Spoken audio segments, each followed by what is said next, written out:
Please rise and join me in the salute to the flag. I pledge allegiance to the flag of the United States of America and to the republic for which it stands, one nation, under God, indivisible, with liberty and justice for all. And this is a notice that this meeting is being electronically recorded. Thank you for joining us at this special meeting of the Attleboro School Committee. At this time, we are going to take a short recess. There is another meeting at City Hall right now. We're waiting on a couple other people to arrive, so we'll be taking a 5 to 10 minute recess and restarting up then. Thank you.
All right, I'll call this meeting back to order. I want to again thank everyone for coming tonight. Thank the members of our City Council for being here as well. Thank you, Representative Paul Haru, for being here, and members of the community. I think it shows that this is a very important issue that we're together on, so thank you all for coming. We are here, special meetings strictly to discuss the budget, to discuss the predicament we find ourselves in, the reality of the situation, and hopefully discuss some possible solutions. It is frankly a serious problem that we're facing, so I hope that we can have some dialogue tonight, and we can let the community know where we're at and what we're trying to do. You know, this room isn't probably most conducive to this type of meeting, but I would encourage everyone, unlike most of our meetings, if you have questions throughout the presentation, comments you want to make, I'm happy to take them from you, provided that they're about the budget and our financial issues. This is a dialogue and a discussion. Okay, so thank you. So we are here to talk about the 2017 budget. And in doing so, I think we should first talk about just remind everyone about the Attleboro Public School Strategic Plan. We did enact, after a long, thorough process, a strategic plan envisioning 2020 for the Attleboro Public Schools. It's important to remember this because all of our budget decisions and all of our decisions regarding the schools that the school committee makes really harken back to this strategic plan. That's the basis for all the decisions that we do make. The strategic plan set forth our mission and our vision. We won't belabor this, we've talked about it many times, but our mission that we adopted, the mission of the Attleboro Public Schools is to develop and deliver relevant learning experiences that engage, challenge, and inspire all students to maximize their unique potential and improve our world. Our vision, the vision of the Attleboro Public Schools is to be the center of a community united around education where all stakeholders value and participate in our collective success.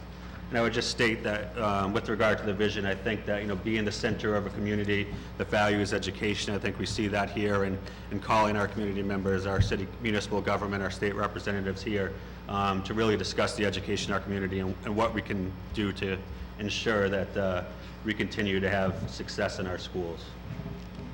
And finally, the last point I'll make about our strategic plan is that we did enact 3 goals, and these goals were reached by our committees that were made up of school committee members, administration members, teachers, community members, parents.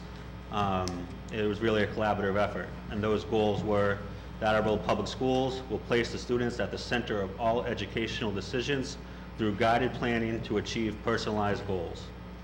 Goal 2, the Attleboro Public Schools will improve the quality of education for all students by providing learning experiences that are personalized, challenging, and have lifelong value. Goal 3, the Attleboro Public Schools will cultivate and extend community partnerships to improve outcomes for students throughout outreach, collaboration, and reciprocal support. And again, I think as we go through this discussion, discussing the situation we find ourselves in and discussing our budget that we've proposed, it's important to remember these 3 goals because again, they really are the basis for everything that we have and will propose going forward. Again, just a reminder, our focus as the Attleboro School Committee is the children, making sure they have the best educational experiences they can have to improve their lives and make them successful citizens to improve our world. And our why, they will be graduating from our schools and becoming valuable members of our society. So before we start, and I should say as we start, I think a good way to refresh ourselves is how we get to a budget in Massachusetts, what the Massachusetts educational budget format is. And at this point, I'd ask Mr. Quinn to kind of go over the basic steps for reaching the budget in Massachusetts. So these slides, in large part, were pulled from a combination of sources. This is the slides that provided by the Massachusetts Department of Elementary and Secondary Education. So District's Chapter 78 is determined in 3 steps. First, it defines and calculates a foundation budget, a foundation budget at a minimum level of spending for each district, depending on the grades that it offers. So whether it's a K-12 district or a regional district that only serves 6 through 12. The type of programming it offers, so, you know, our vocational program would be an example of the different types of programming, special education, and so on and so forth. Its demographics, so it takes into account, you know, the community's income, and then characteristics of the students. And based, it lists through a series of different categories about how much it should cost for administration, health insurance, so on and so forth. It then determines what the local contribution should be based on the city's demographics, the income of the city, property tax, and then relative wealth of the community. And then finally, the gap between what that foundation budget is and what the city can afford is what we have is filled by Chapter 78. And you'll notice in that last piece, the important thing is that the local contribution and state aid is the district's net school spending requirement. That is the minimum allowable by law that a school is allowed to spend over a series of years. Now, there's some small caveats in that. A district can spend less than that, a small percentage, over a year or two, but the state mandates that net school spending should be the minimum that a district's spending on education. So we go to the next slide. Thank you, Mr. Quinn. In discussing the budget, as the school committee has found itself doing many times over the past couple of years, as we've faced what seem to be annual budget shortfalls and problems, I think we've been pretty clear that the problem is twofold.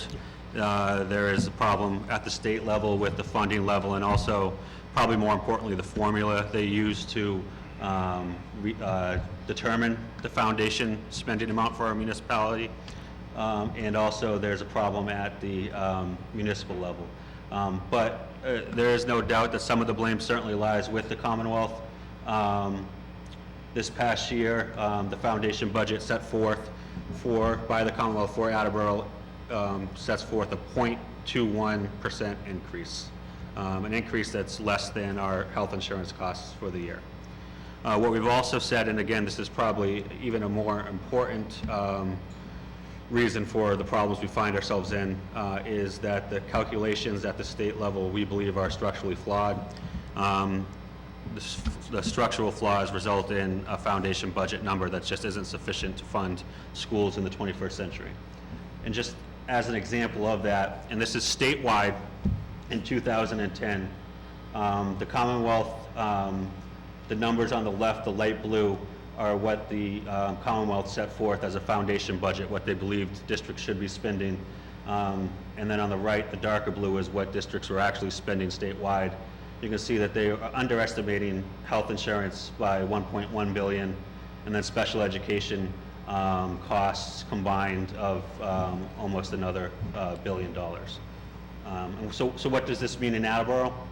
In fiscal year 2014, based on the state formulas, the foundation budget as to what they believed we should be spending on health insurance was $6.29 million, when in fact the city spent $11.581 million. So the foundation budget undercalculated the costs of health insurance for the schools by over $5 million. And so what does this mean? What this means is that other areas that are vital to the education of our students end up being underfunded. The state, as you can see, estimated that classroom teachers should be approximately $30 million. The general fund was only able, or I should say, only funded educators at approximately $28 million. Infrastructure, material, and technology, the state estimated it should be between $3.5 and $4 million, and the city only funded that at between $500,000 and $1 million. So our classroom teachers were underfunded by $2 million, and our instructional materials and technology were underfunded by $3 million. And so this slide and the previous slide really tie in together, as you can see, why we believe that there's a flaw in the formula the state uses to calculate expenses. And just going back to state funding on education, as you can see, the trend over the past several years has been that the state has been flat at best in their funding of Chapter 70 for education. And I put this forward to be frank that, you know, there is no, the state isn't coming in to save us on this. I don't think that it's controversial or can be argued that the state's position is that the municipalities across the state need to be doing more to fund education, and the state seems to be passing that on to them in the educational realm. We have been in contact with our local state representatives, and to their credit, they have been very active in doing what they can do to increase funding for Chapter 70 this year as a result of Attleboro's concerns and concerns across the Commonwealth with Governor Baker's budget. As a result of that, we had proposed fiscal year 17 House Bill 2, or House 2, excuse me, that requested an increase of $20 per pupil. Representative Haro and other representatives throughout the state put the pressure on to try and increase that number above $20 per pupil, because that $20 per pupil really wouldn't make much of a difference. And what we found is that because of the state formula, and I can't really speak to the reasoning, I don't know if Mr. Quinn can, if it was a $20 per pupil increase, Attleboro actually would have received no additional funds from the state.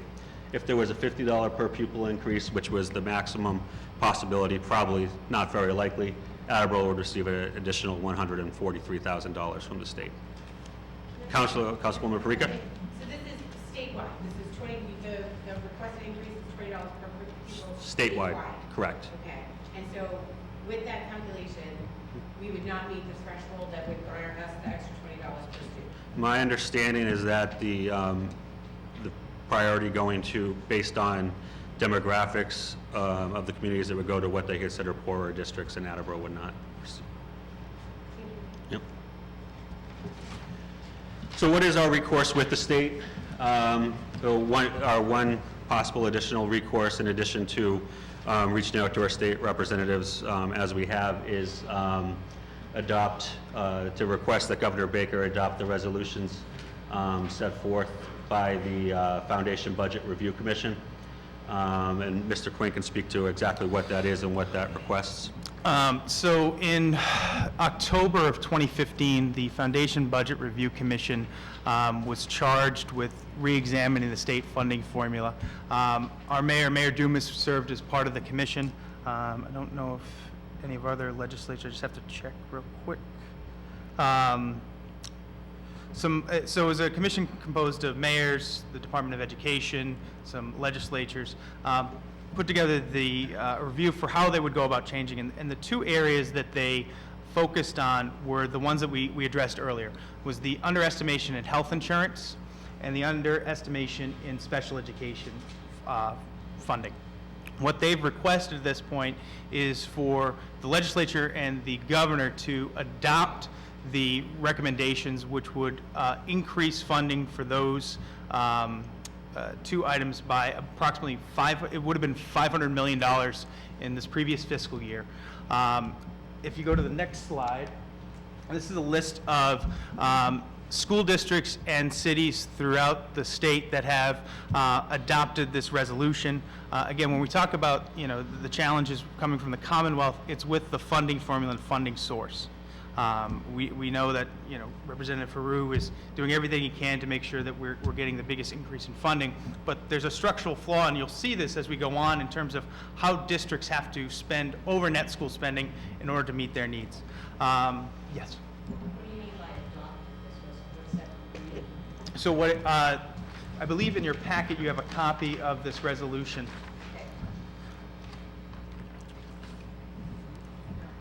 So on Monday night, the school committee will be taking up this resolution at our normal meeting, and it's my, we'll be discussing the resolution and potentially I'll be recommending that we adopt the resolution, in which case I will sign it and it'll be sent to the governor and the legislator, along with the other communities that have done so, requesting that they take up this change as suggested. So it's basically you're saying that as a city, you're also believe that this is what they sort of just put down. Yes. Correct. And the entire report is online. It's, you know, rather dense and, you know, gets heavy into the weeds in the math, but it's very easy if you search Foundation Budget Review Commission. Councilman Cook. So these communities that are listed here, Mhm. and everything else, you're talking, these are like the school board.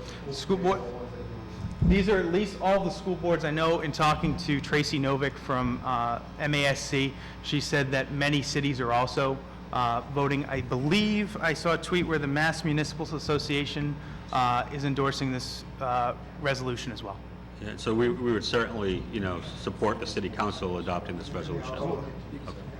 And then Mr. Storrs informed me that a number of finance committees at the town level have requested, have adopted this resolution as well.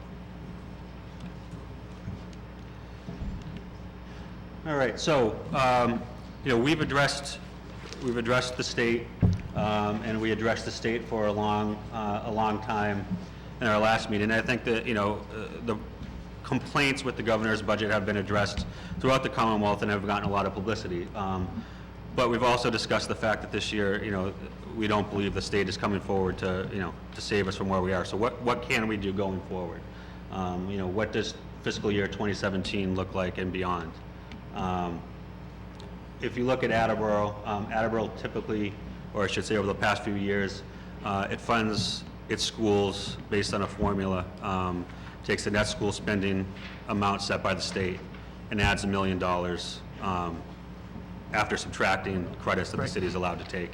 And it sets the budget on that without taking into account necessarily the needs of the schools. Yes, sure. What was that number last year? After the credits, what was the number? If you know. I do. It was $69,261,624. From the city, the $1 million money. You're talking about the net, like how many hundreds of, Mark, do you happen to know how many hundreds of thousands that million was after the credits were taken out, approximately? The million became, Not sure it's all, I think, I can get it, okay, but I'm not off the top of my head. thank you. Thank you. So just looking at the budget proposal that we put forth first in December and have talked about since then, we have the fiscal 16 actual budget, which was the net school spending amount plus the $1 million less the credits. We have the fiscal 17 budget, if it was just the net school spending amount plus the $1 million, would be $69,649,287, which would be an increase of a little bit more than 0.5%. We have the level services budget, which would just be the status quo after 2 years of cutting budgets, or I should say at least 2 years of cutting budgets, which would be $73,769,763, an increase of approximately 6%. And then we have what the school department and school committee adopted as a budget proposal, which was based on our strategic plan. That was the minimal amount of increases in services we required in order to provide the education we want to provide for our students, and that's $76,261,763. That's 3.4% above level services for a total of about 9.2% increase. Our level services budget, just to show what goes into that, the majority are educator and employee and contractual increases. Educators that frankly have gotten the smallest increase over the last 5-6 years of any municipal employees on average. Health insurance costs, special education tuition, technology licensing fees, and then other contractual increases. And that gets us to where we are right now. For our proposed budget amount, we had 2 budget priorities that we came up with, and these were overwhelming choices. There was staffing. Over the past few years, as a result of the budget crises we found ourselves in, we've cut staff, we've failed to fill roles, and so we really feel like adding staff is a priority. And then number 2 is continuing to improve our technology program. Councilman Cooper? Let me go back one. So, can you tell me what is in the other bucket? Because that seems like the highest item of buckets that you have there. second to educator increase. So what's in the other bucket, and it's the highest one that you want additional fund, that you show additional funds for, other than the educator increase. Sure. So it would help me understand what's in that other bucket that's so expensive, yet not part of what you categorize as the 3, 4, 5, 6, 7, 8 highest categories. When in fact, your second highest category is other. Sure. Mr. Furtado? There's a broad range of stuff in there. Most of it is contractually obligated. Increases are, for instance, transportation costs, all of the other construction costs we have. Support, mass contracts, electrical vendors who provide support to our buildings, some utility increases, and some funding that was not provided in fiscal year 16. We took a terrible gamble this year and reduced our snow removal budget even after what happened last year, so things like that. Councilman Cook? Thank you, but relative to the other, some of the items that were, as you mentioned, such as snow removal, utilities, some of these, would it be possible, because here with the budget, maybe break those down, maybe put them in other categories, because, as Mark said, when you look at that huge amount, and then it's other, and it obviously, raises certain questions and concerns that feel like coming up. And, I recall several years ago, when we brought in the council, that there was that similar question was asked of the school committee on other. And they had other, then they had a subcategory under other called other. Now, and that just really, it opened up all types of questions. But there's so many items that could be moved into other areas such as utilities. Right. Snow removal, I think part of the message of that slide is there are, a half a dozen extremely discrete cost factors that impact our budget, things like health insurance, technology licensing, very, very discrete aspects to our budget that have profound impact. And, we have, 2,000 budget lines, so you're just seeing 6 that are really hitting the budget, and then you've got, 1,994 other budget lines that contribute to that big number. So we can certainly tease out the major components of that. But that is really... It's just not appropriate for a slide to... No, I understand that. I'm not saying tonight to do that. I'm saying that as we move forward, we recognize the challenge that not only the school committee faces, but the seniors face. And part of the reason that this, what happens to the council is going to be, we're very concerned about what's coming on. We're all going to be facing really over the course of the next, 15, 16 weeks up to the fiscal year. Before we can all come out the top. But when we look at a number like that, such as what the architecture, and then the other, it'll be a lot easier understanding and even trying to get potential buy-in, for people wanting to see a change in it. If we're able to more clearly explain, what that item is, be break it down into utility vendors, et cetera, I don't know. Yeah, we can certainly get that information to you. It's just a lot of smaller items that... But because it's such Councilman? a large item, it's broken down, and I know we've talked about this before. I asked questions like, how often do you go out for bid in these contracts? How do you feel and you get the best value? So I mean, to be able to look at these items and ask those kind of questions to ensure that we've done the very best we could to get those numbers down, we got to know what those individual things are. And then some information about those individual contracts.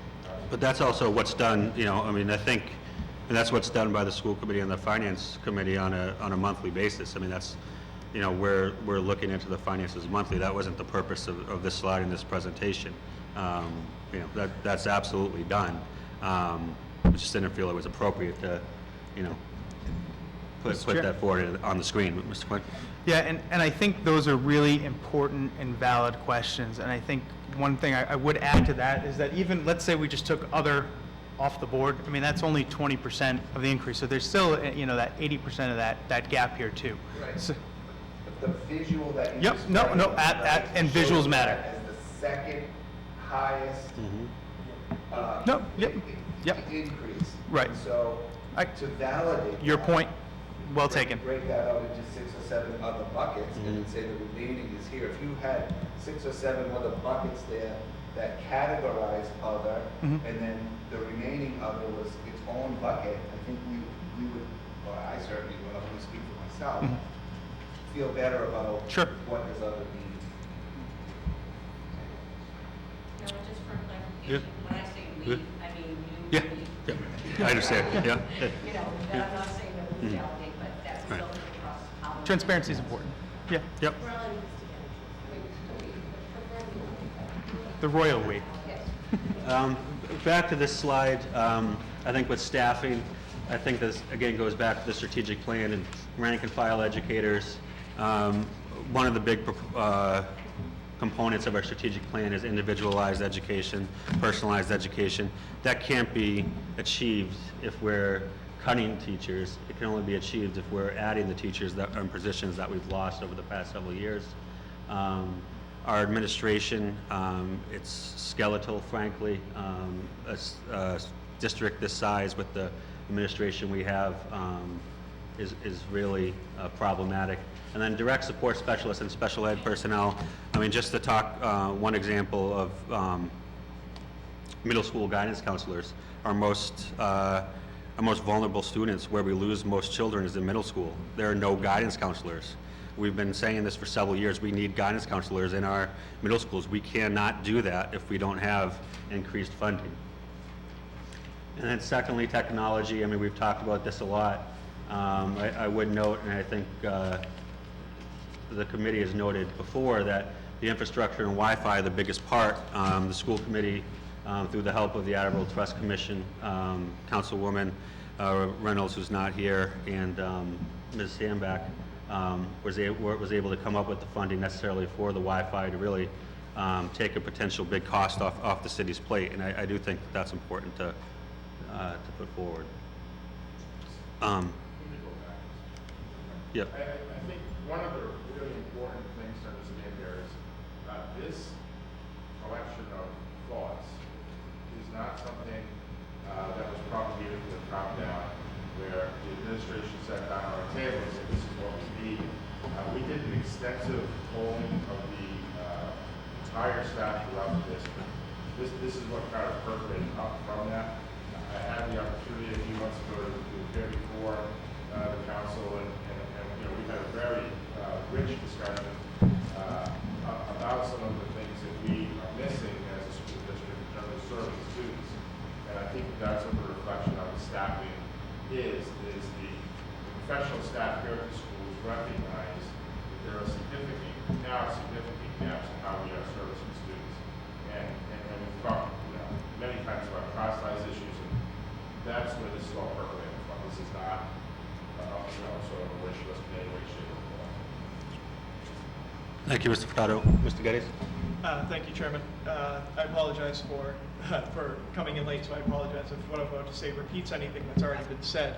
But our students obviously are performing at a very high level, and that's in spite of a lot of the technology that we provide them. I commented at our last public meeting on this slide about the programming device and hardware procurement. About 10 years ago, my wife got a job in another district where every educator had an iPad. All of the students had access to this technology. All of their schools were set up with wireless. That was 10 years ago. And Attleboro is just now getting wireless, and we still don't have the devices or the technology for in-classroom curriculum that our students need going forward. And I put all of that emphasis on this point, knowing that this is second to staffing. And I think as passionate as I am about the technological needs for improvement, the staffing is even a higher priority. Councilwoman Marika? To kind of jump in on that is that I hear, when my kids are in the school and I hear a lot, I know we're here specifically to talk about the budget, but staffing is a huge concern. We have a growing population in the city of Attleboro. We have limited space. So that that is number one, above and beyond everything else. So I can only imagine that you have that broken down by what you need and what is expected and how, is there any way to get our hands on a little bit of that? So at the budget presentation we put forward a few weeks ago, we actually had the breakdown of teachers, paraprofessionals at each school, each grade level. I'm happy to pass that out. But yes, it's been broken down by grade, by position. I think have the ability, well, for my, I can't speak for everyone else, but for me to see and have the ability to see what we currently have, what the requirements are, what we're legally capable to do, and what is really in the best interest of the students and families in the district. I think that would be really helpful, just to kind of get a better understanding. Because we're not in the schools every day. Not all of us have children in the schools, so we don't necessarily get that feedback from parents. We don't necessarily, and not that we aren't good at sending out that information, but sometimes just that would be super helpful. I'm happy to send that to around tomorrow. That's Is there a staffing formula also that goes along with schools or is out there for schools or an accepted staffing formula for Massachusetts schools? I wouldn't say there's a formula. It really, schools are really complex places. It's like, I don't know if, was there a staffing formula in the hospitals that you used? Yes. Okay. We don't typically have that in schools. It's based off of programming, the discretion of the principals, the superintendent, and then the students that are in front of you. Mr. Sawyer, do you? There isn't a formula. I mean, Okay. That's I think there's no formal formula. However, you know, you can build up a staffing number by looking at the needs of each individual student. And you can play around with that a little bit by making some assumptions on what you want for class size. There's certainly some, demographic information that'll tell you students with particular needs require classes of certain sizes and staffing. And then the rest, how big do you want a kindergarten? I think there are probably studies that'll tell you, if you have 16 to 18 students in a kindergarten, you're going to get an educational result in one place, and if you have 25 like we do, you're likely to get an educational result in another place.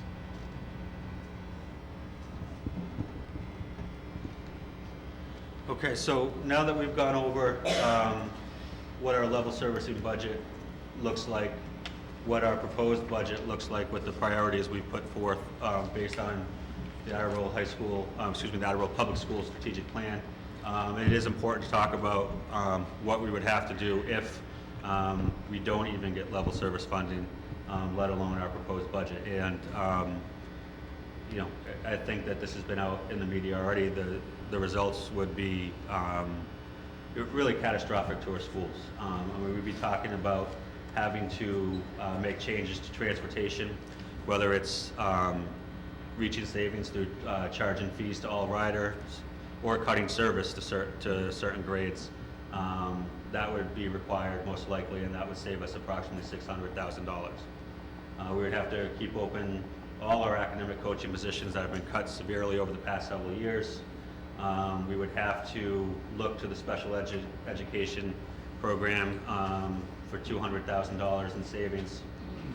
We would have to eliminate all after-school middle school programs, which we've already talked about. This is this is when our students are at their most vulnerable stage. This is a way that we keep them involved and engaged in learning. That would save us $160,000.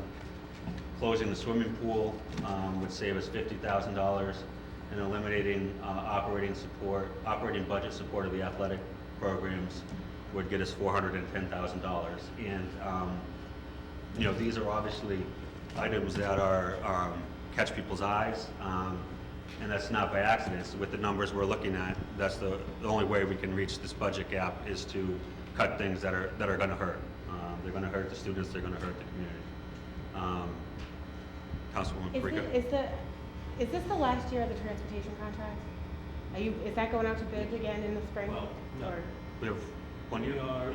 We have 1 year. Through The 2000 contract we have is a 10-year contract, but there's a stark difference in the numbers. between year 5 and year 6. So you'll be going out at the end of the school year in 2017. You'd want a new contract for the start in September of 2017. Because the change in the contract is just dramatic. I know. And then obviously, you know, as drastic as these cuts are, they get us nowhere near the gap we find for a level service budget. And the only way that we could reach that would be to get all our employees throughout the district, the unions, to agree to a wage freeze or some sort of agreement to reopen the contracts and address the issue. So, I mean, that's the reality of the situation, Mr. Yeah, Furtado. I'm sorry for just jumping in, but I think it's important to recognize that unions have a legally binding contract in place, and there is no obligation to do this. So if the unions were not to agree to a wage freeze, you know, we would obviously need to find savings elsewhere, and the only possibility would be through personnel. Yes? Is the wage freeze in reference only to teachers, or is it administration as well? Teachers, administration, all staff throughout every building and schools. Yeah. Mr. Chairman. At our last meeting, Mr. Quinn, I believe you had a figure of how many teachers, because if the wage freeze isn't allowed by the union, I think you had a figure of what percentage of teachers would have to be cut. Or maybe Mr. Furtado? I don't have that number. It would be somewhere in the neighborhood of 140 to 150 people. Thank you. So again, when we talk about these problems being drastic and severe, this isn't us crying wolf. I mean, this is a real and serious problem that we need to address. Which brings us beautifully into our next slide, which is how do we tackle the problem. Again, we've talked about what we've done with the state, what we're going to do with the state. Hopefully, we'll get some relief on that end, but we can't sit here and expect the state to solve the problem for us. And we can't sit here and just place the blame on the state and say there's nothing that we can do. As a school department and school committee, I think we have a responsibility to continue to look inward and see how we can be more efficient, how we can save. But we have been doing that, and you can only cut so much. So I think where we're at now is we really need to engage the community and have discussions about the priorities placed on educational spending at the local level. We truly believe that's where we are right now. And just a way to look at that is what are other communities doing throughout the state? Because as we've talked about, this is not an Attleboro specific problem. Well, what other communities are doing is they're spending drastically above the net school spending minimum required amount. 180 districts in fiscal year 15 spent above 120% the minimum amount. An additional 60 spent between 105 and 120% above the minimum required. The state median in 2015 was 22% above the minimum amount set by the state. Attleboro in 2015 spent 0.8%. Attleboro in 2016, with the additional $1 million, less subtractions, spent 1.37% above net school spending, or the minimum amount set by the state. I just want you to hold that slide there for a second, just to let that sink in, and I think you had something to say about the previous slide, so I want to hear what you have to say. Yeah, I think a couple different things, and I think I'll piggyback off of it. I think one of the reasons why we brought you here is because we want to have a dialogue and have fresh eyes looking at this budget. You all bring a wealth of experience and a different perspective that can generate some new ideas that can help us find some efficiencies that maybe we haven't seen. So I would encourage you, to please bring those forward, and if you know members of the community, you might be able to as well.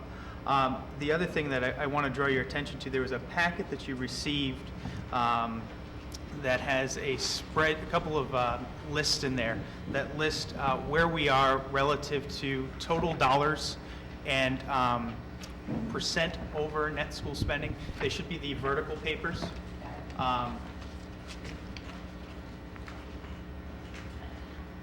I'd just like you to take a look and see, where we are compared to other districts in terms of the total dollar amount that we spend above net school spending, and then the percentage of our budget. Do you want me to count the pages? If you'd like. Just go to the I mean, last I have this, the slide up there now. I mean, I think it's good it's good to go through the pages just to see the visual. In 2015, Attleboro ranked 266 out of 292 districts in the state, when taking into account percentage above the minimum net school spending amount. And this is not, I'm sorry, Mr. Chair. No, go ahead. This is not with all of the districts reporting. I think there's another 30 or so.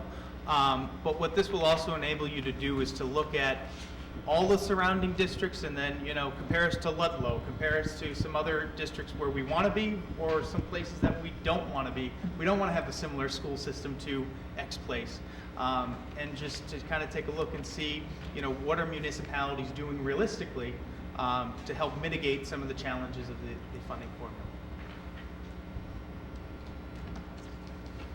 Chickpeas spends more. And just a few slides just to further illustrate that. These are our DART districts, and it shows Attleboro in comparison to the districts in our DART district.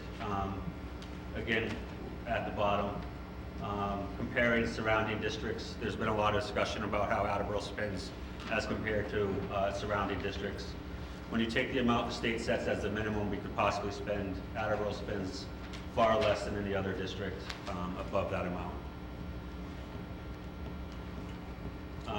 And then just, I think, to bring this to this year's budget, so we can have some context.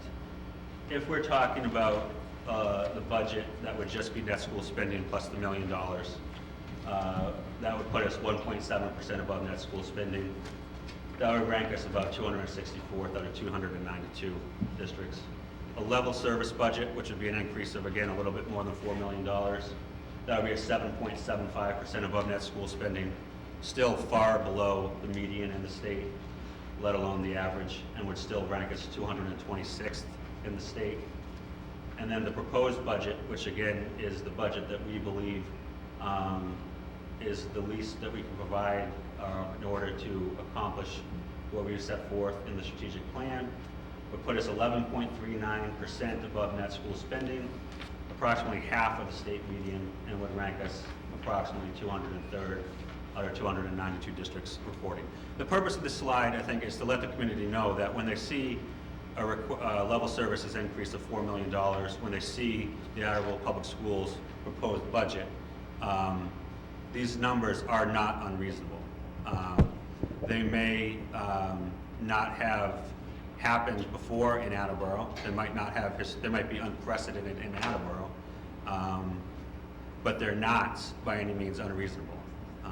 And so that's the purpose of this slide, to show that what we're asking is still, frankly, too little and far below what most communities throughout the state are doing.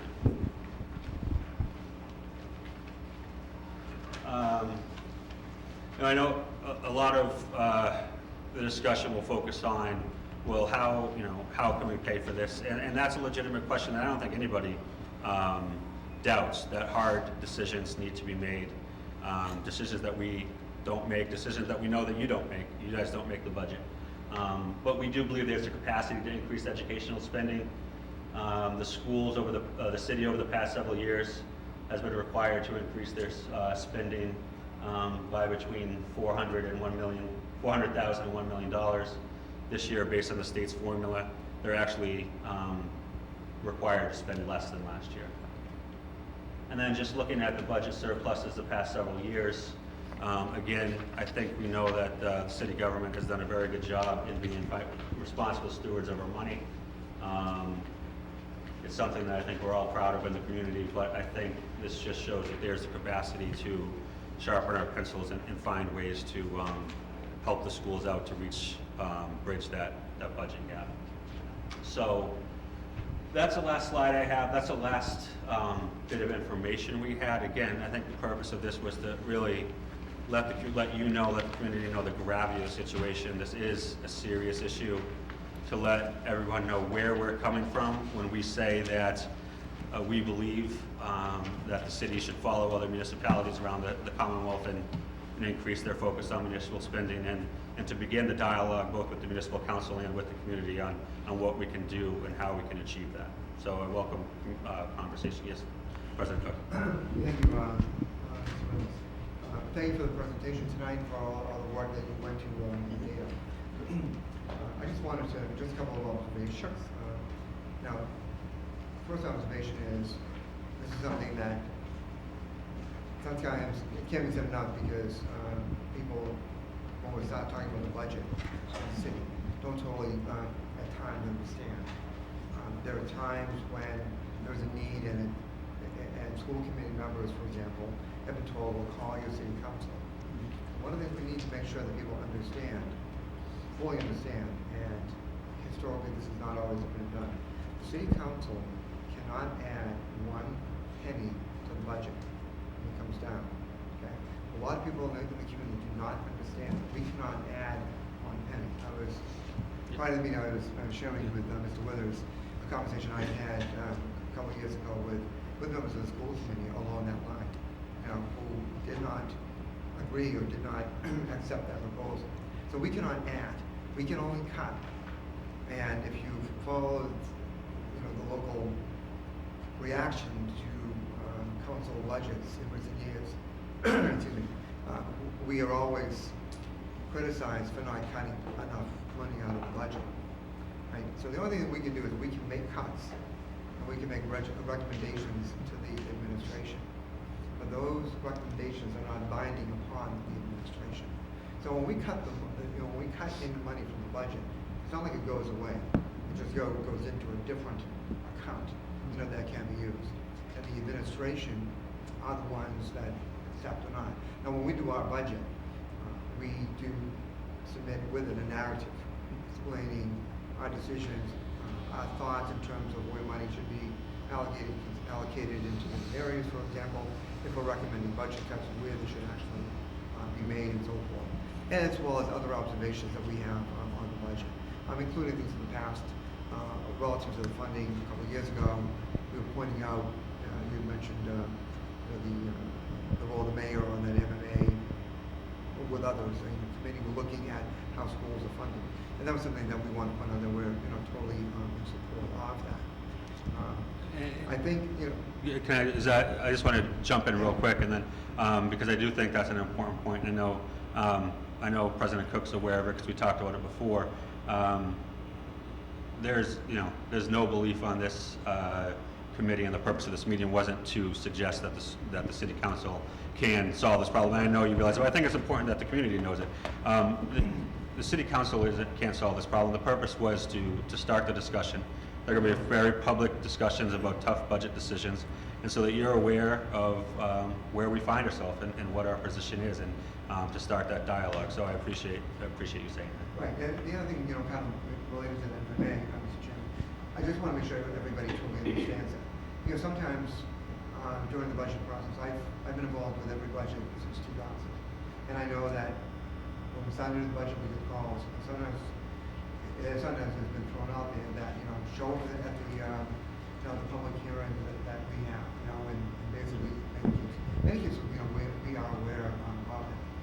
One of the things in the last couple of years, those of you who are watching or were on the council of school committee last year, and Mr. Liz and I talked about, continuing kind of the dialogue. I think one of the things going forward to solve the problem is we have to be, all of us, very careful, not only the school committee, municipal council, but also the administration, as well as the state. And I shared this with Mr. Grohl earlier. Into this, within the city, we're going to solve this problem, work the issue. We can't get into a blame game or us versus them. This is something that has been, clearly pointed out. So I appreciate having this information. But the only way we're going to resolve this is actually by working together. Now, one of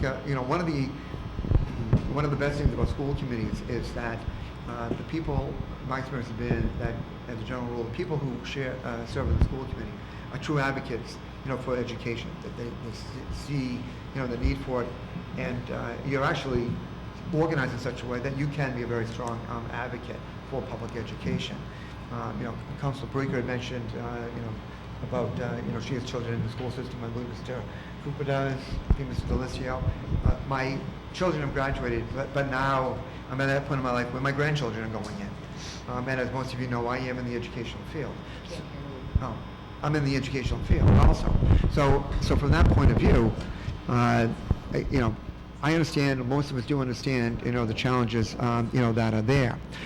One of the things, though, that, that differs on the council from doing the budget as compared to the school committee and school department, where they're looking at one budget. We're looking at the entire, citywide. As I mentioned, I served as budget chair for 4 years.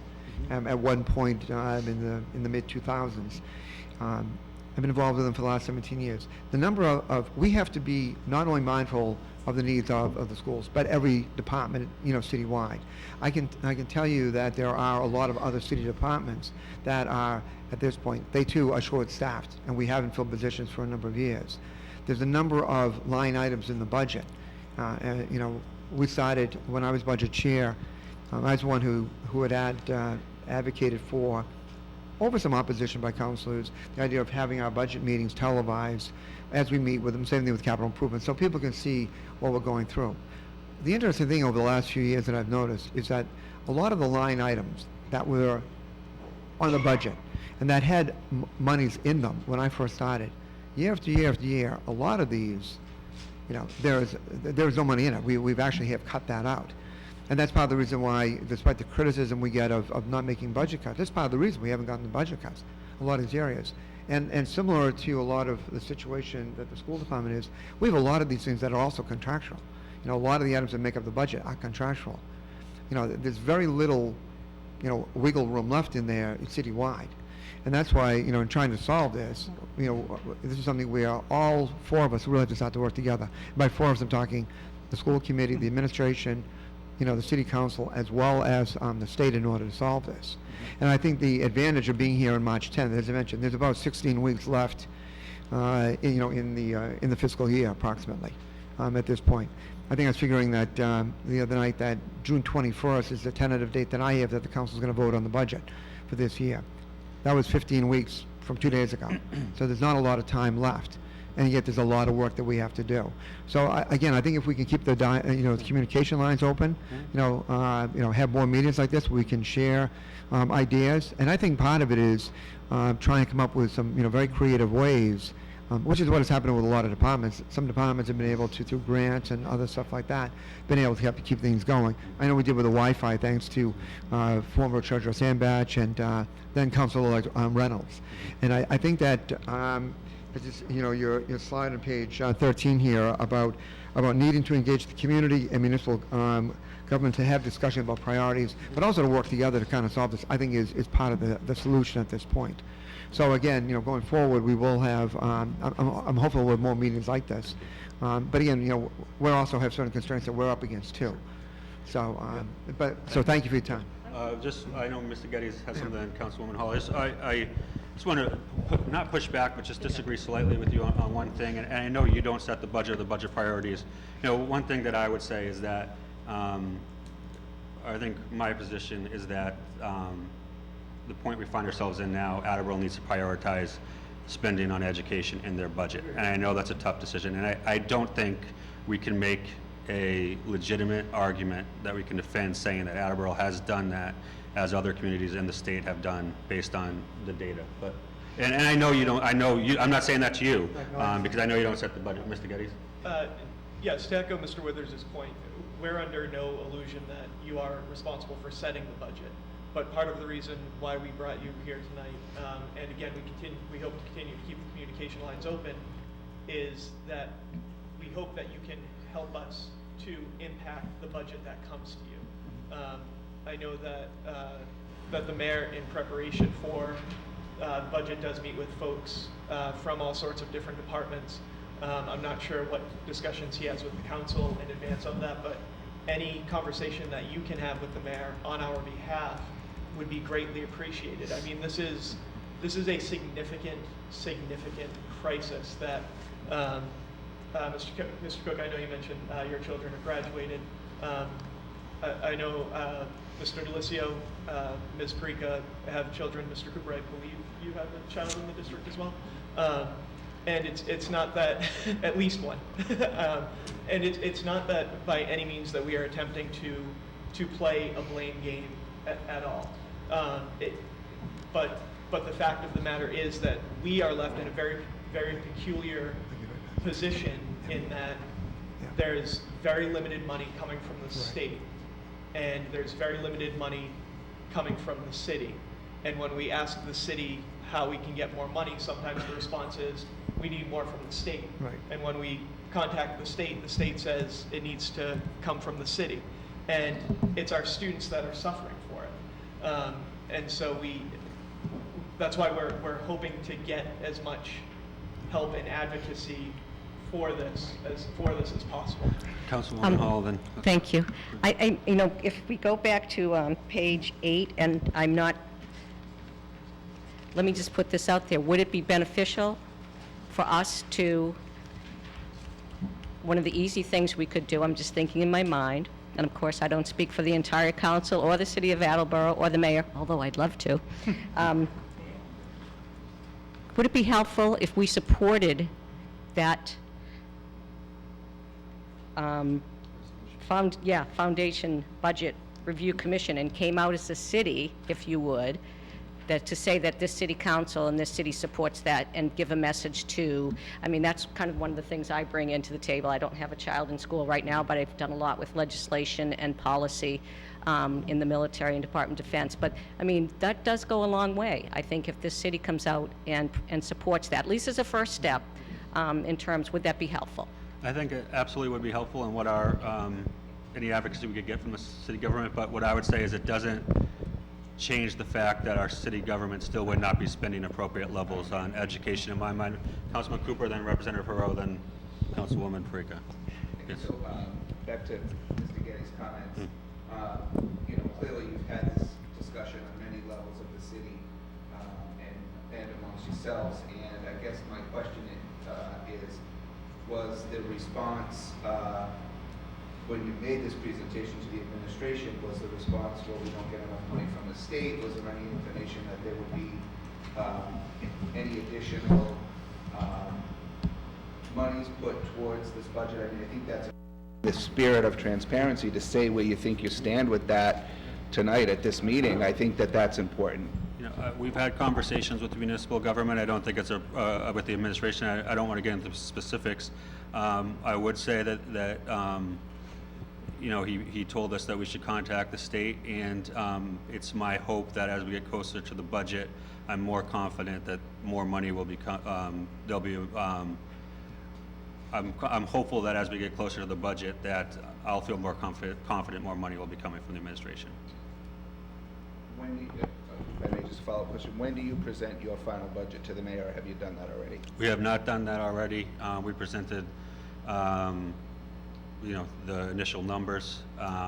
We met with him early because of the severity of the problem, to let him know that we would need help. It's an ongoing process. We'll talk about this several more times at the school committee level. I'm not sure the exact date when we present it to him.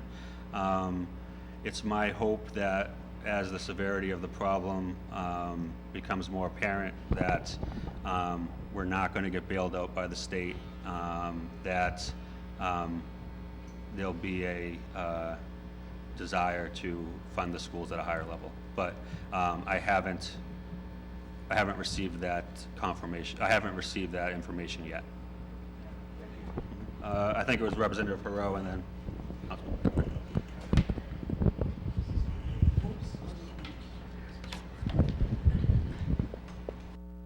I guess this is recording for AACS, but not for the entire auditorium. Thank you for this presentation, and I'm sold on the need to change the Chapter 70 funding formula. I don't disagree with that. It's something that has, been in place as it exists since 1993, when I was a junior or sophomore at this school myself. So, having said that, though, I agree with what City Councilor Frank Cook said, forgive me, and what Committee Member Geddes said about the no need to have blame being attributed. However, I took serious issue with one of the slides in this presentation because it said much of the blame lies with the Commonwealth. And one of the reasons I have a real issue with that is I've received one email, and that was on February 22nd, hours before the school committee's meeting, to discuss the budget 2 weeks ago, and that was from Chairman. I received one email. I email everybody on the school committee on a weekly basis. I send them the work. I also do that with the municipal council. I send out an email to everybody's email I have, but there needs to be more dialogue. I wasn't invited to this presentation tonight. I heard about it and I figured it was really important that I be here. I'm also guessing the other 3 members of the state delegation were not invited tonight. That's Betty Poirier, Jim Timilty, and Richard Ross. So if there is this real urgent need to get more money from the state, the state delegation is not hearing it from anybody in the city. I would say, I'm going to step in there and say, I don't think that's accurate. I've had communications with our state delegation, 1. 2, the purpose of this meeting was to have a discussion with the city council and the community about what the community can do for the schools. Yeah. We've had the discussion about the state level funding. The purpose was to discuss what can we do as a local level to discuss this. I have gotten one email from people in this room about this issue, this year. Now, the Chapter 70 Funding Formula Foundation report came out in October. The first email I heard about this from anybody was February 22nd from you, Mr. Chairman. And so I think this is a critical need. This is it's a real crisis. I don't dispute that. I signed on to a letter that was authored by Representative Josh Cutler from Duxbury. He's the one who takes the lead on this issue every year. In fact, I signed on to that letter before I had even heard from you on February 22nd. I signed it on the week before when it was being circulated to add extra money for the budget. But there definitely needs to be a lot more communication between the city level and the state level. And I know, as I said earlier, I send a weekly email to everybody letting them know the work that I do, and like I said, I've only gotten one email and 0 phone calls about this issue. So I think that's extremely important to note. I would say that, the state has taken action on this. Well, again, the purpose of this meeting is to discuss what we can do at a local level. The purpose is not to discuss what the state has done. We put it forward for informational purposes only. We do not believe in our discussions with members people at the state level that there is any saving grace coming from the state. I'm not placing blame on the state for that, okay? I'm not placing any blame on the state for that. The purpose of this meeting is to talk about why we believe the municipal government and the community should support funding educational at a higher level locally. And the state is not the issue right now. I think you made a fantastic case for that. Councilwoman That's Bricker. the job of us here tonight, I think. We're all supposed to come together tonight to have an open conversation and try and figure out what we need to do. And I think that you guys did a phenomenal job, and I really having a much broader and a much deeper understanding of the crisis that the school system is in. Because just even looking at these slides, it makes me nauseous, quite frankly, to look at these and see that Attleboro is 0.8 in our dark districts. There's only 2 below us. 2. And then and we can't help but compare, we always compare what do we do against North Attleboro, Seekonk, Norton, and we're the lowest there too. And it's just simply, it's unacceptable. And I think one of the ways that we can, instead, I highly encourage more meetings and having discussions, but it needs to be more than just that, there needs to be action. And I think during our budget discussions, and I think our message to the administration, I think that this would be even more helpful than the letter to the state, is that our budget message should be a very strong advocacy to the administration that the goals that you have created for the schools are center to our community, and that this is what we need to do. We need to fund over net school spending in a manner that's appropriate and pushes the vision, which only makes our community better. All of our tax rates go up. People hear that the school system's phenomenal. I mean, when Mr. Furtado was in front of us a couple of weeks ago, I said, you're beyond the bone now. You said, okay, we've cut everything to the bone. Like, you're in the marrow. There's nothing left. So we need to make, I think the council needs to, and the school committee, you've already made that decision. I think the school committee, the city council needs to join you in that and then advocate, because the state isn't going to come in and save us.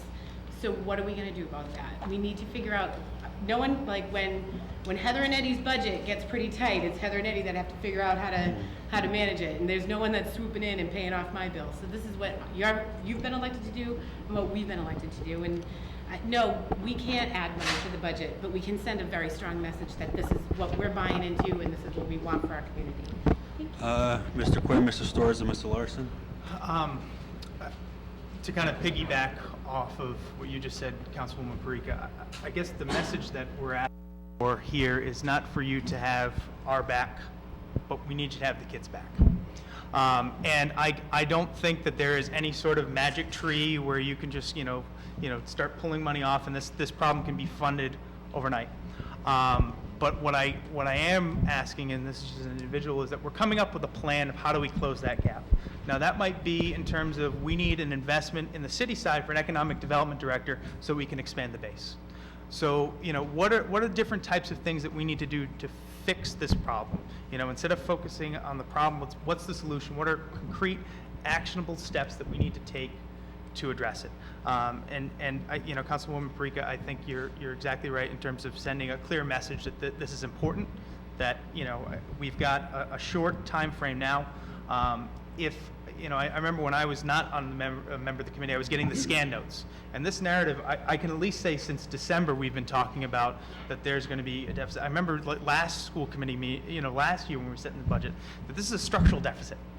And if we need to do a better way of communicating that to you or finding ways to get that information to you, and maybe that's through meetings, I think that's what we need to do, Mr. President. I think that's exactly right, because it's one thing to communicate, but if it's not reaching the intended audience, it's not resonating, I think we need to change that. And, to kind of go back to what Mr. Geddes said about the blame game, Representative Rue, I don't want this to come off as that we're blaming you for these challenges. I think what we're also asking is that, can the legislature have our back to kind of help us fix these structural deficits? And whatever you guys ask me to do, we gotta ask. Yep. Are you? My point is I haven't been. And if you're not getting our scan notes and you're not getting those updates, we need to make sure we get you on that list, because I know that I've been receiving that stuff. Mr. Storrs? Thank you. I'm also going to piggyback off Councilor Parika's statement. We are one of the lowest in the dark as far as the funding that we're getting, but our student achievement is through the roof. Exactly, and I felt that's important to bring up right now.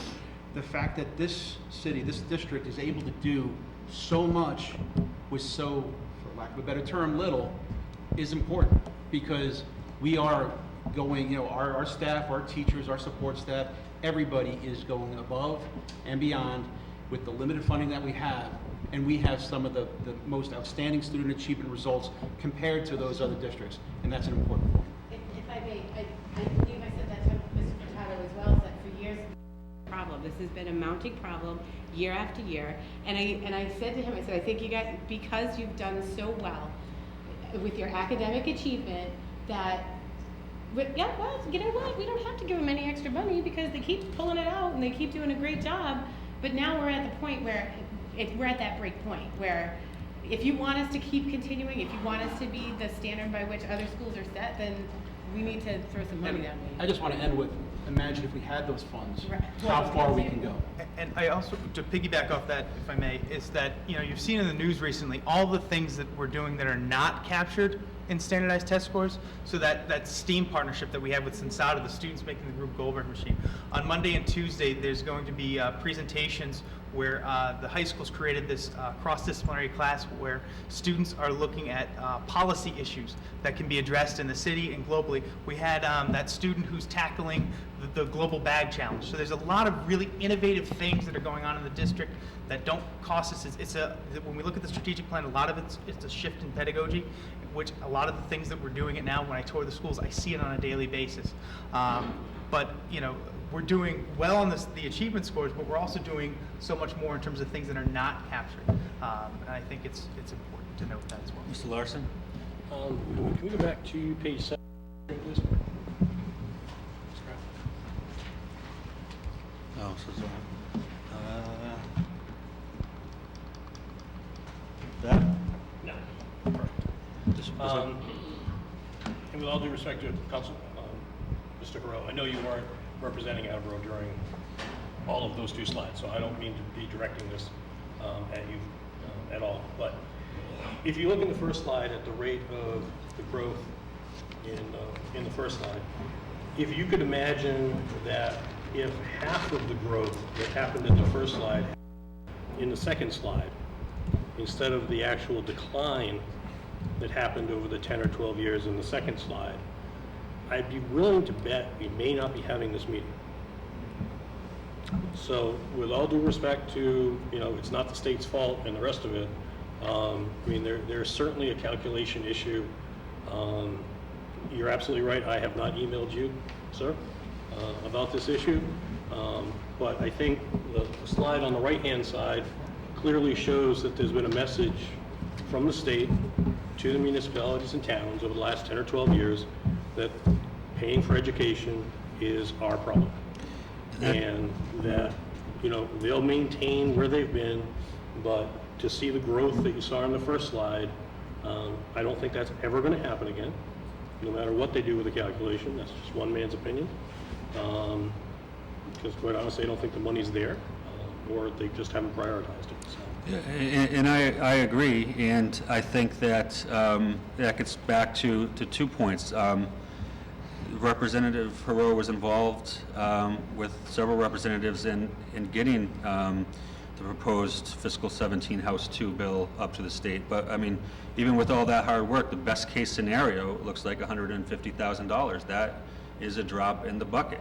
And so that's why the second part of this presentation was, what are other communities doing and what should Attleboro be doing? And the message that graph shows is similar to the message that we hear verbally from people at the state level, is that this is communities need to take responsibility now for their municipal spending, and other communities have, and it's time for Attleboro to do that as well. Councilman Cook. Oh, Mr. Dulce, sorry. Yep.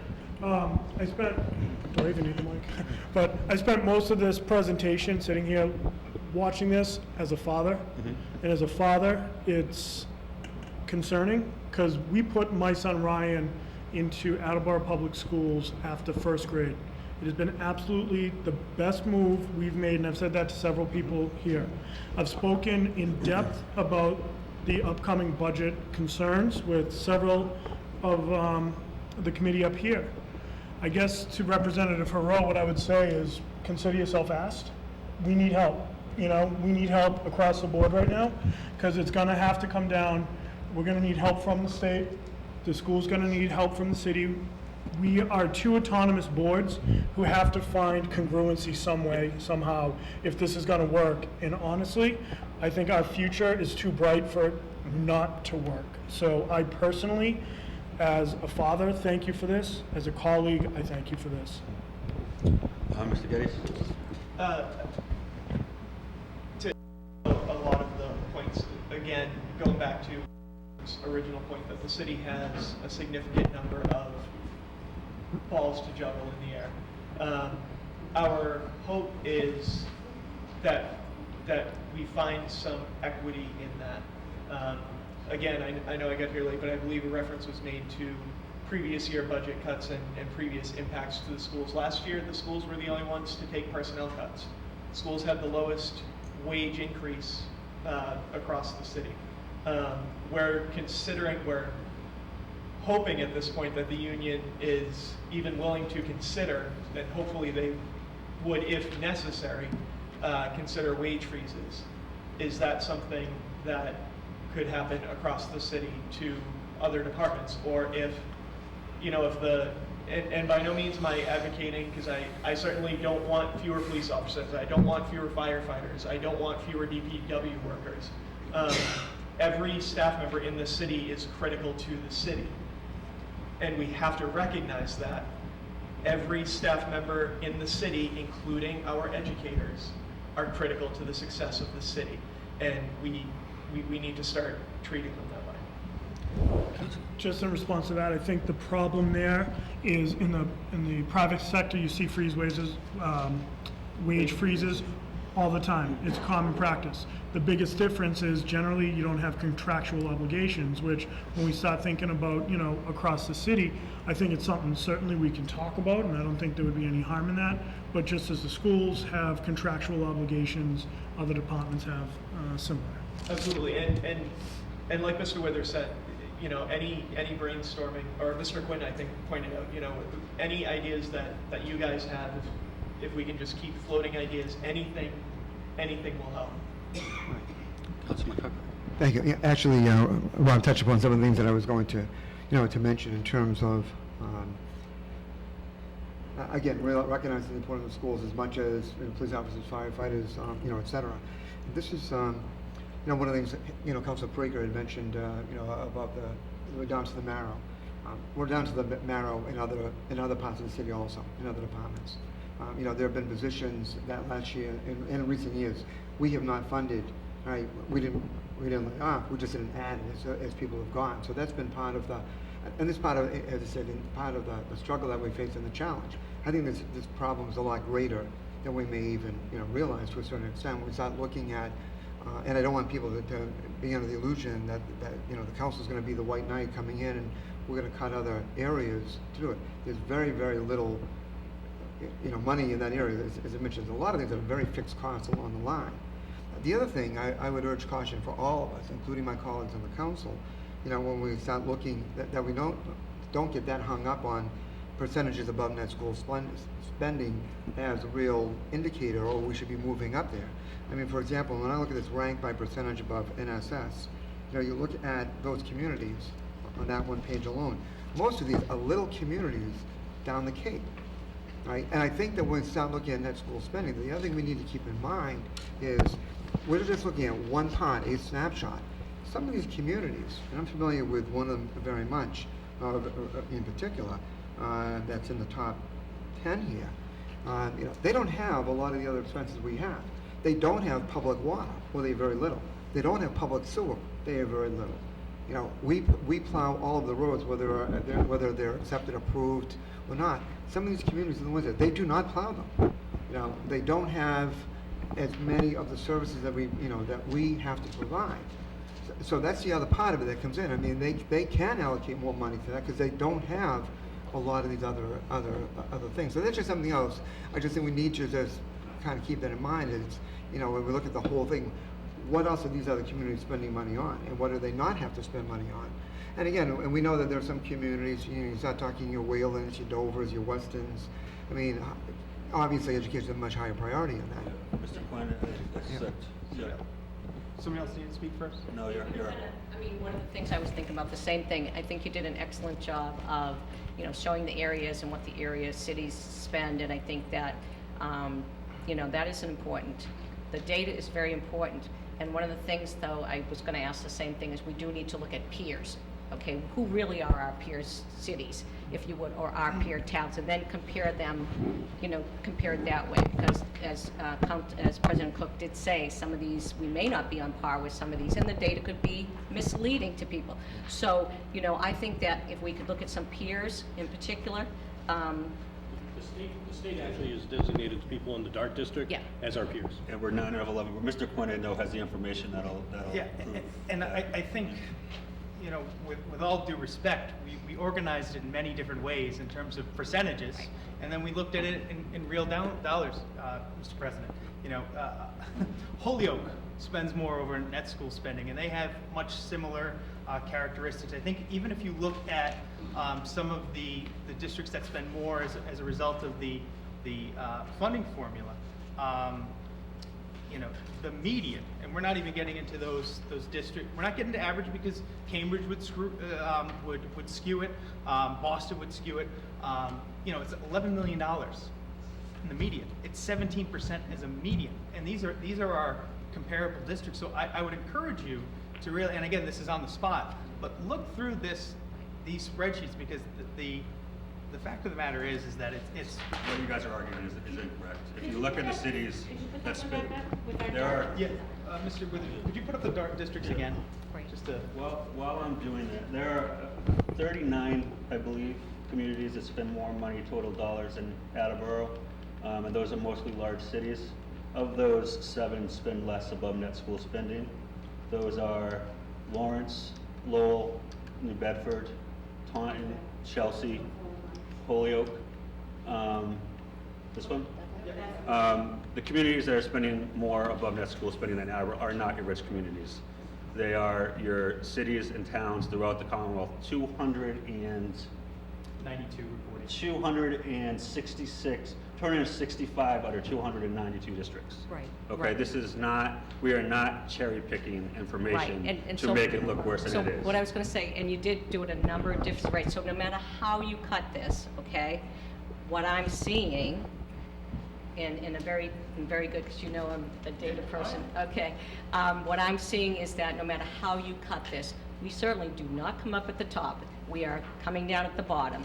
And I think the point that you're trying to say is, yeah, there's a lot of priorities in this city. You're just saying, we want you to take this budget as a priority, and we have the data to sort of back up where you are. So I think that's a good message to give. I commend you on what you did. I appreciate that. And it's kind of, in my mind, it's a little bit hard to argue with it.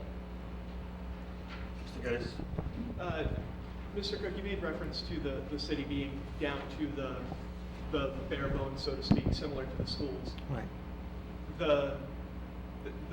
My concern with that is last year a new position was created in the mayor's office. Another position that had gone unfilled there was an attempt to fund that, and I know the city council voted that down. And from what I saw in the coverage of that, it seemed like different councilors had different reasons for voting it down. So a position was created, and others have gone left unfilled. Ours have gone left unfilled. And although there's a thought that there's no wiggle room, our last slide suggests otherwise. That there is some wiggle room. And like Mr. Withers said, one of the reasons so many incredible things have happened in this city over the last 10 years are because of the financial management on behalf of the mayor and the municipal council. But we're getting to a point where, as great as it is to toss some money in the piggy bank, some of it needs to get filtered out as well. Representative Burrow? I just want to, earlier I commented on, you know, I don't like the blame game, but having said that, I think the presentation was fantastic. You know, the use of the data, any way you cut it, you know, that the, over net spending was, you know, just basically not, not where it should be or not where we hoped it could be. I also want to just let you know what's going on the state level with respect to, like, additional revenues. The governor has basically said he is not going to support raising taxes. He put a cap on, the capital budget. He's not extending that an extra $125 million like he has historically. The speaker has already said he's not even going to put extra revenues up for a vote for the budget. We only vote on what the speaker wants to pass. So if he doesn't want it to come up for a vote, he's not going to. And that's, he had a tax hike just a couple of years ago. So it is true, there's not much room for hope at the state level, but that's not for a lack of trying, and there's other ways we can, help at the state level. There's been projects I've worked on in the past that were successful. Attleboro didn't get any money for that, but there are other things that can be done. The letter I signed on to would have been in addition to Chapter 70, funds. So just want to let you know that the governor has said no additional revenues, the speaker has said no additional revenues. The Senate President Stan Rosenberg is about as liberal as they come. He says bring them on, but you need all three of them to be in agreement for that to actually happen. So I want to just let you know what that climate is like working up there, and to know the limitations, because again, if the speaker doesn't want to put something up for vote, it's just not going to happen. If the governor doesn't want it to pass, he's just going to veto it. We have to be a little more creative, and I appreciate the comments and everything. And like I said, the data presentation was fantastic. Councilman Cooper. So just, we keep pointing to this $5 million, and I do think that there is some room for us to contribute, and I think that this message has been crystal clear, and I don't think that anybody in here has, but I want everybody to remember what that $5 million does for the city on many different levels. It allows us to borrow money at a fantastic rate so that we can do other great things for the schools, like feasibility studies, the potential of redesigning this building. So, it's not, these things aren't just in a silo, individual of themselves, right? So we need to consider that. While the administration has done a great job in improving our bond rating and having $5 million, there was a time in this city, you all will likely remember that furlough days were something that the mayor used to balance the budget, and so there are creative things that he's been able to do. And while I think that there have been additional positions funded for the city at different levels and in different offices, I didn't vote for them all, but I voted for some of them, and I think that it's important that those positions were filled for other reasons, so that we can continue to capitalize on the fact that we have $5 million, so that we can borrow, things come off, things go back on, we do other infrastructure improvements. So I think all of it in totality is important, and I think at the same time, you can't argue your presentation this evening. I think it was very helpful for me. Few things that I think would help me understand it a little better, that Mr. Furtado has committed to, and Mr. Withers have committed to supplying to us.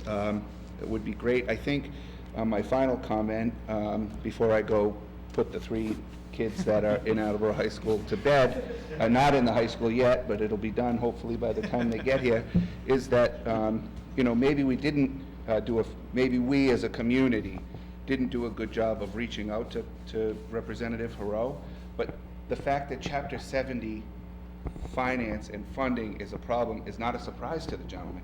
So he had to know it had some effect on the community that he represents. So I hear you saying you only get 1 email, but you certainly knew it was an issue for the community, and I think that anything that you can do to help us, and you've committed to doing that, and I appreciate that, is appreciated, certainly by me. I'll only speak for myself, but I think that it's a problem. It's been a problem for a long time. It's no surprise. We just have to move on and figure out a way.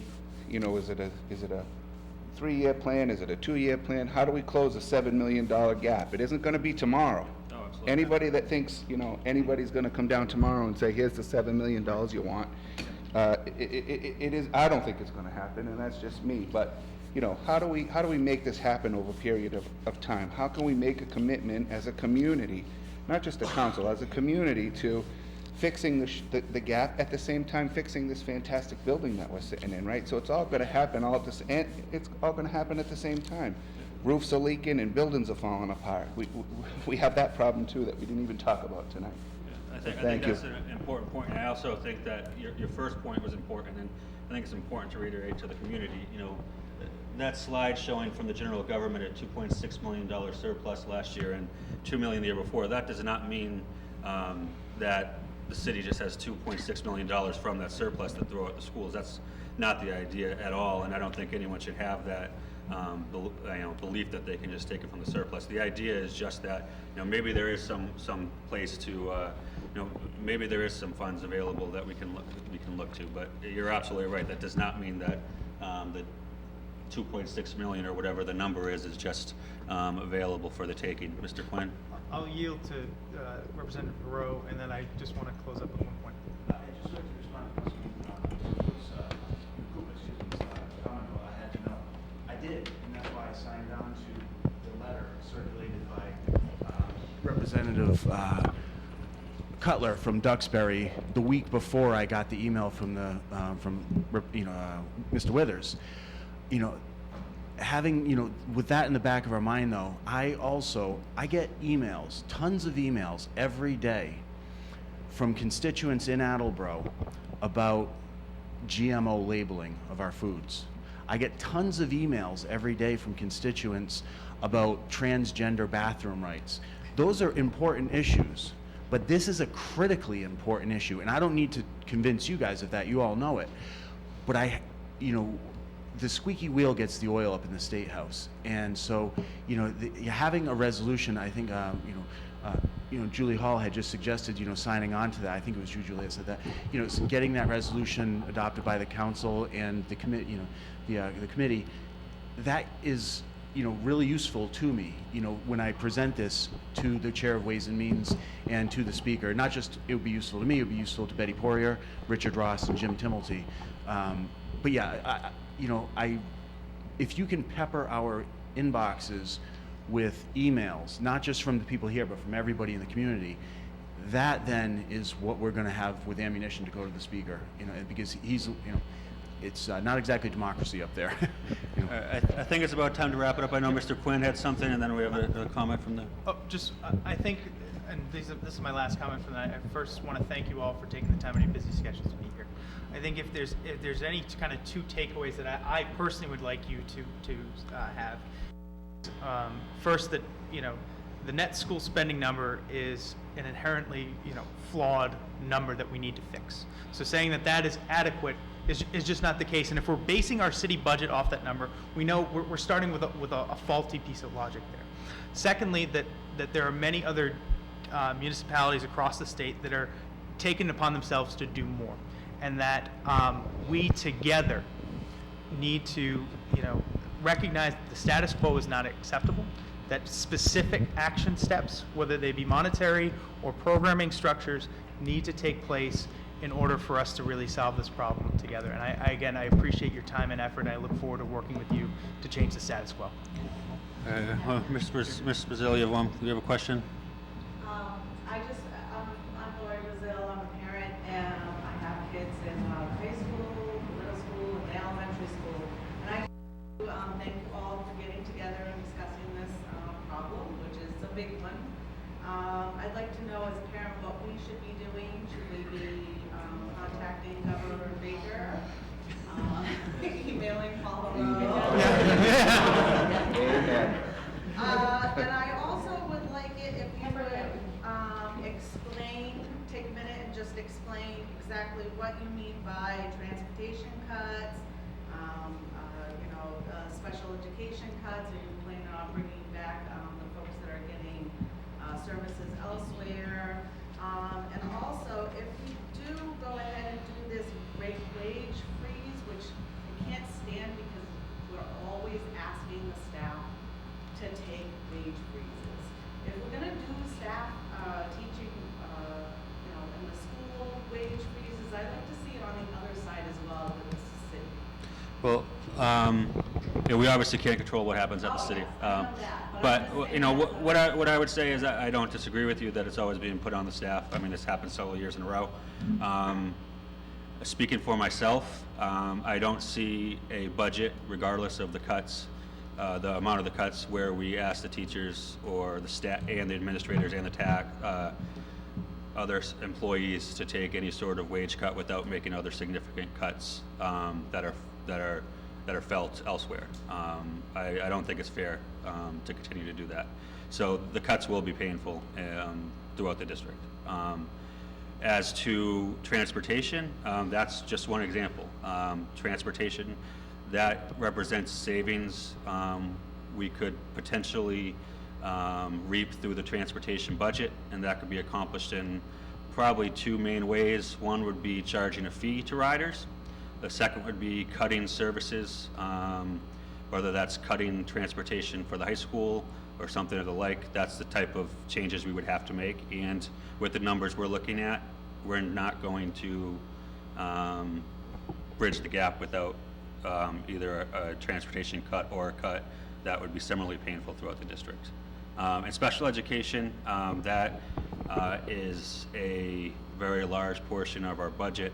I don't know where I don't know where that savings would specifically come from, Mr. Sheehan. That savings specifically is about the development of programs within the districts for specifically to bring students back in from out-of-district placements. I think it's important that everyone at home hears this, you know? And that's one of the main reasons why we had it here is that the community does need to know that the position we're in. I mean, there's no sugarcoating. I mean, it's going to be painful. I think, unfortunately, I think Councilman Cooper is right. We can't realistically expect that the $7 million is coming this year. It's hopefully a solution we can find over the next couple years. Hopefully we can find a number in between where we're at and where we need to be that lessens the blow this year, and we can develop a plan so that over the next several years that gap gets shrunk until we're where we need to be. But the pain will be real, and it will be here this year. So that being said, the schools have done well with budget cuts the last few years. We'll continue to do so, but not without people feeling it. So I know, Mr. Geddes. And to thank you for coming as a parent, and again, thank you to the counselors for being here. I just want to point out, like Mr. Hero said, the squeaky wheel gets the grease. So although Mr. Hero is someone we should absolutely be contacting, if you're looking for others to contact, the other state delegates are Betty Poirier, as is the other state representative for Attleboro. The state senators are Richard Ross and James Timilty. All of their email addresses are available on the state website. So please, as I'm sure Mr. Hero, and absolutely get in touch with the mayor as well. If you want to reach out to the governor directly, feel free to do that. Anyone you can talk to that you think will help, feel free. And please encourage other parents to do that as well. Yeah, and I'd also say communication, just amongst the community members and parents of are we satisfied where we are at a local level? Because changes aren't going to be made until it's clear that as a community we want to make changes. It's easy for us as a school committee, as a city council, and people who are involved to say that, but until the community as a whole really makes it known that that's where we want to be, changes aren't going to happen. I think we had a question in the back. No? Okay. All right. Well, I want to thank everyone for coming again. We're going to, disagree at times. We're not always going to be on the same page, but I think this is valuable. I hope we continue to have conversations like this. Thank you. And can I have a motion to adjourn? So moved. Second. All in favor? Aye. Thank you.